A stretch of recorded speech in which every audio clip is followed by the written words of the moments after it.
Okay, I think I am live. So, hello everybody. My name is Lindsey Stirling. I'm a violinist. I right now am in the middle of a farm in Missouri. That's right, in the middle of kind of in the middle of nowhere. So, if I cut out, I am so sorry. I'm fighting against not great Wi-Fi connection, thus being in the middle of a farm in Missouri. But anyways, I'm so excited you guys joined me today. I'm excited to be doing a live performance for you. I was supposed to be on tour right now, and so performing is what feels right to me at this moment. But I hope you're all well. I hope you're all safe. And with no further ado, the first song I'm going to play for you is a song that I wrote about hope. And most specifically, I feel like sometimes we all have moments where life seems a little bit unsure and we feel like we're taking steps in the darkness. Like we don't know where our next step is going to be. We don't know where it's supposed to be. And I think this is a perfect example of that. A lot of people are feeling that right now, where it's just like, I don't know what my next step should be. I don't know what the world's next step is going to be. However, I really do believe that a lot of times we are the strongest when we allow ourselves to take a few steps into the darkness. And that's, for me, that's faith. You know, trusting that there is going to be something on the other side, trusting that I will see the light at the end of the tunnel soon. And so that's what this song is about. It's about taking a few steps in the dark and then being able to see the light. So this is Take Flight.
Thank you. Thank you so much.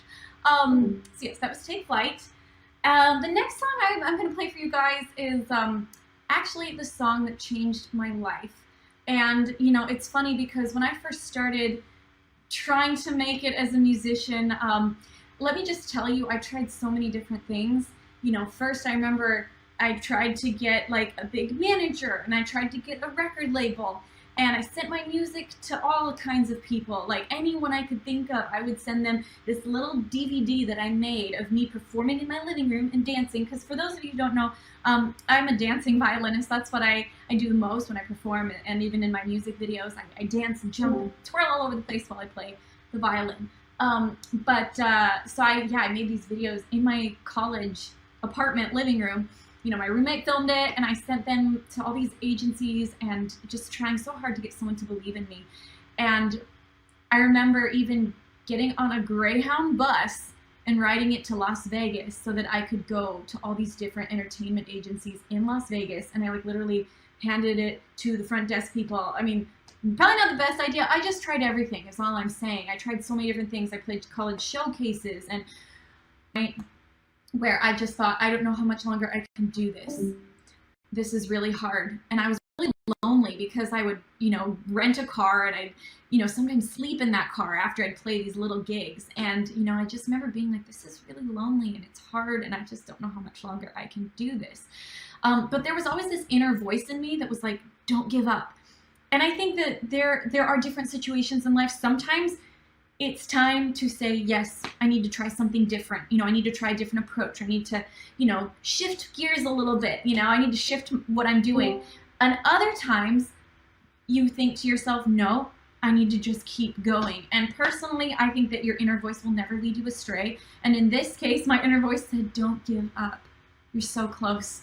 You're so close. I didn't know that so close meant like another year. But then I discovered YouTube. And I started making YouTube videos, and it was literally, I'm not like, it was plan W. Plan A was get a label. Plan B was like do showcases. Plan C, like literally plan W was like, oh, America's Got Talent was plan C, you know, and I just kept feeling like I fell on my face over and over again. Sorry, I talk a lot, but my point is to you is I've discovered YouTube, and even though it was not my first attempt, that's what worked. And I never would have thought that. You know, this is back in 2010 when YouTube was still kind of up and coming, and it changed my life. And the video that really changed everything for me, it was probably my like 6th video that I uploaded, maybe even more than that. Maybe it was like my 10th video, I don't know. But it was a dubstep song called Crystallize. And I will say that I almost threw this song in the trash so many times. I was so frustrated with it. But the reason I did it is because at the time, I would pay for every song. I was working with a producer, and I'd pay him, and then we'd write a song together. So I'd already paid for the song, and I didn't have a lot of money, and I could not afford to not use a song if I paid for it. And so I was like, I couldn't figure out a melody for it. I didn't know what to do. I worked on it for months, and finally I, finished it and released it. And little did I know that Crystallize was literally the song that was going to change my life and turn me from a girl playing the violin in Provo, Utah, to an artist that could tour the world. And that only happened because I had spent years building up to that by trying so many different things, by releasing like 10 YouTube videos before that. I had built up not only practice and skill and talent, that I developed for years, but also I built up resilience. I knew what it was to push hard and not give up, and I was ready for the success that followed, and now I knew how to go with it. So anyways, my message to you is never give up on your dreams. Like, just because it doesn't work the first time, the second time, the 10th time, sometimes it's plan W that will work for you. And so, anyways, this is Crystallize.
Awesome.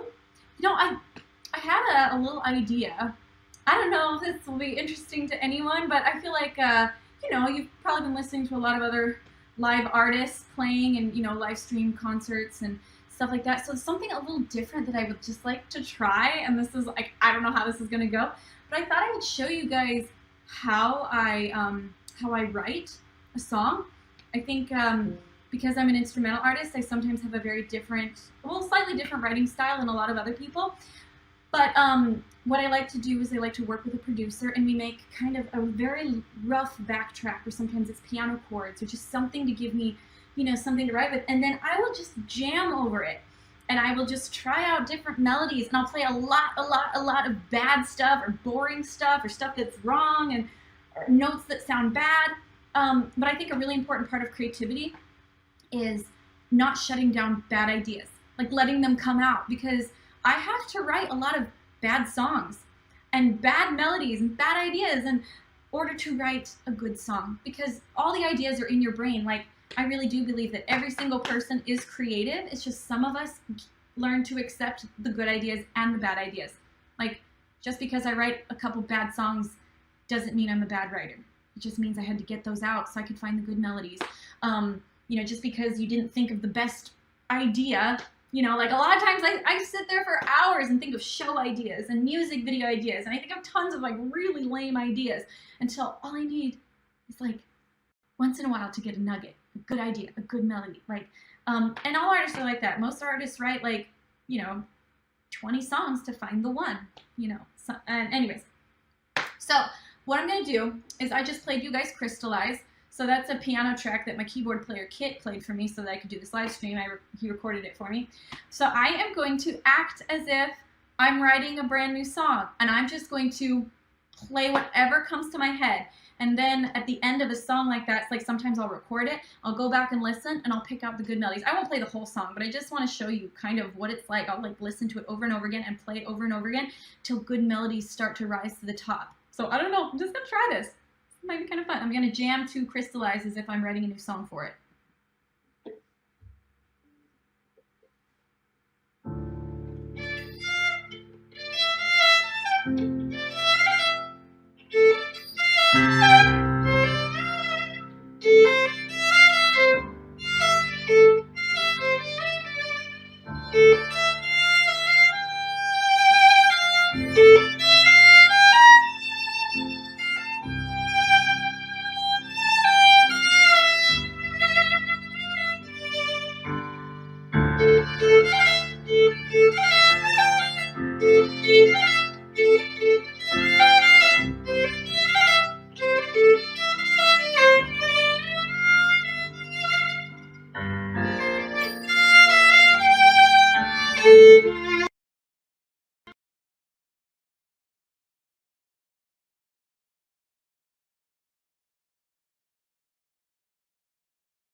I don't know. Maybe that was just really weird. I don't know, but so I will say there was one, like, there was a couple things that I think were okay in that I'd like think to myself, okay, like that little beginning part that came back twice.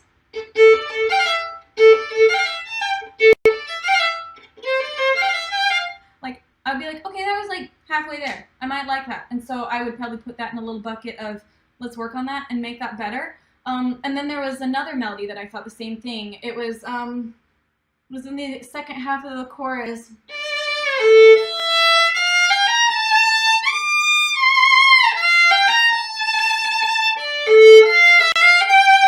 Something kind of like that.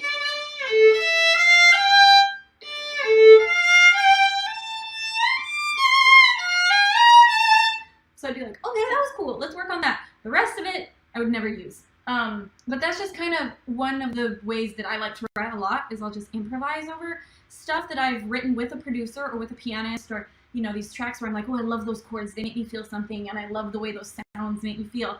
Then I'll start to write to it kind of like that until I've filled the whole song with stuff that I love every note. And I love the way the notes connect with the chords and I love the way they connect with each other. And also a really interesting challenge is you might notice I kind of started I started every section very similar just because I was improvising, but when I'm going back and finding it, I'll make sure that every section doesn't start on the same note. Like sometimes you'll go to a root note and it's easy to start from there, but I'm like, no, the verse started with that root note, so the chorus has to start with something different, you know, or on a different beat. Like sometimes if the verse starts on the downbeat, I'll want to start a chorus, you know, that leads into it. Anyways, those are just some of my basic writing things. Sorry, I know you tuned in for a live stream concert, so I have one last song to play for you.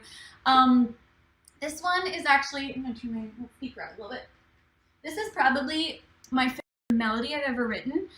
Not my favorite song I've ever written. I do love it a lot, but there's a melody in the chorus that I just love. I love playing it. I love hearing it back.